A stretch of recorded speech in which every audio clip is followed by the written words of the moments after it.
This is for Pam, who is a fairly new tatter and was more used to paragraph style of tatting patterns. So I don't know if this is the first diagram pattern she's tried to follow, but she was getting a little bit lost. I drew this for a student who wanted to do a cross, and I just drew it on the fly during a lesson with her. And when I got home, I drew it on the computer so that I could actually put more detail in. The pattern that I first put on the internet that was computer drawn, I forgot to do these four center rings.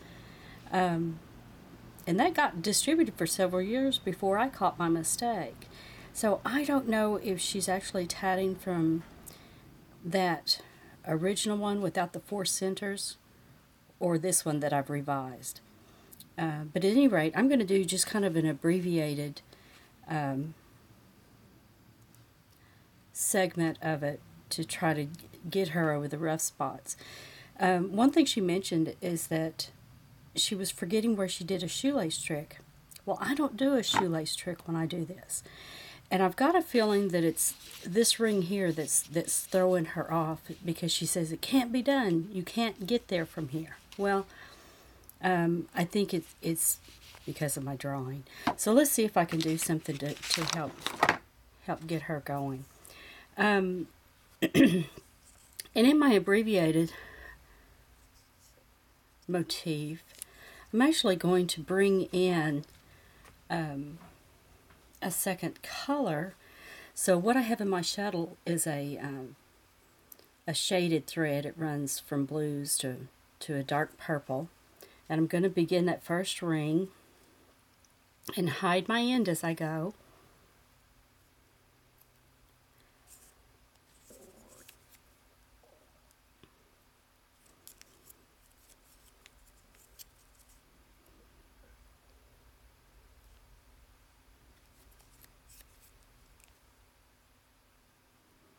Now I check this up. And if I cut that end in the middle of a stitch after I've done an understitch, boy, those are huge. Let's try these. There's my overstitch. Any little fuzzy that is there will go towards the back of the work.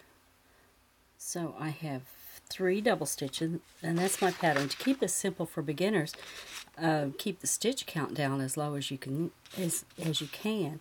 So we're doing 3 double stitches, picot,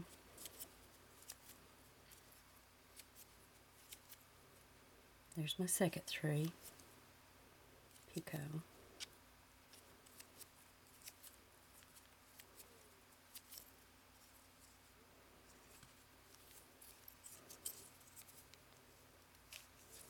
and remember, you can go in here with your pick and increase the size of those picots.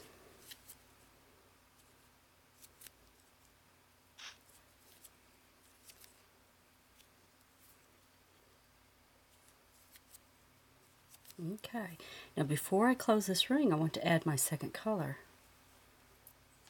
And I'm merely going to take the end of thread from the ball.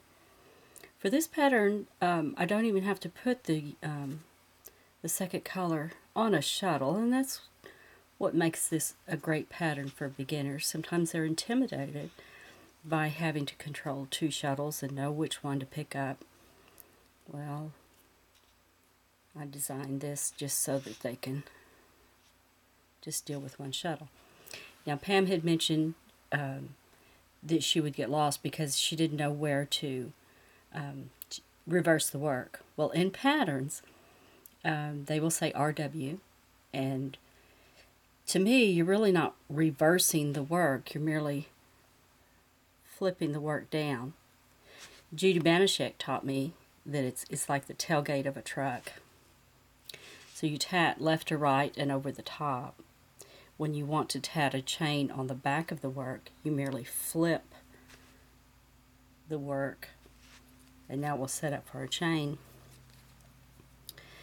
When I tat, I do tat front side tatting. But for a new person, I don't know that I would, trouble them with it. You'll know the person and know what they'll be able to deal with. So for this demonstration, I'll just continue doing the stitches in order of under and then over. And there's my little tail. That was the coming off of the ball of the thread. And I'll tat that in.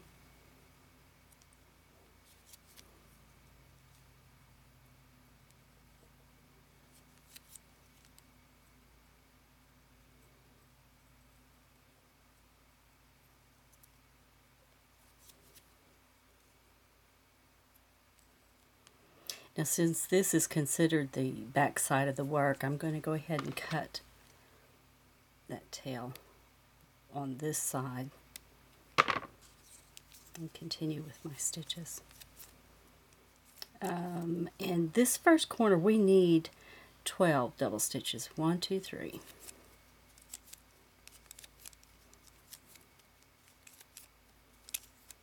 That's 6.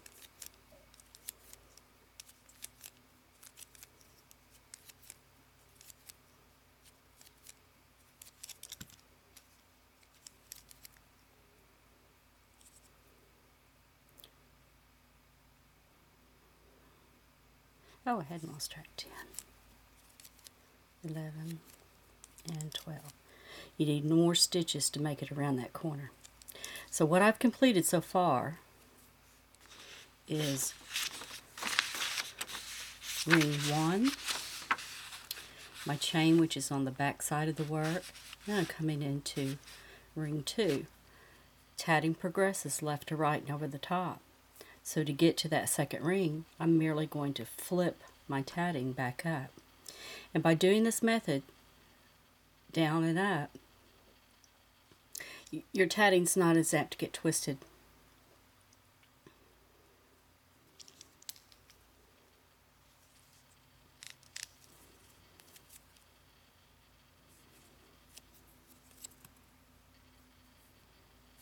I almost did 2. You saw that. I almost did 2 unders in a row. Okay, under, over. I'm watching my battery. It's about to run out. Not paying attention to my tatting.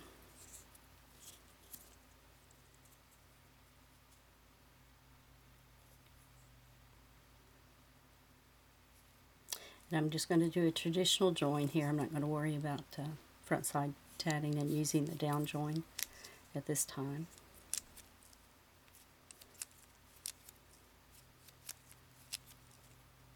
There's my 3. Picot.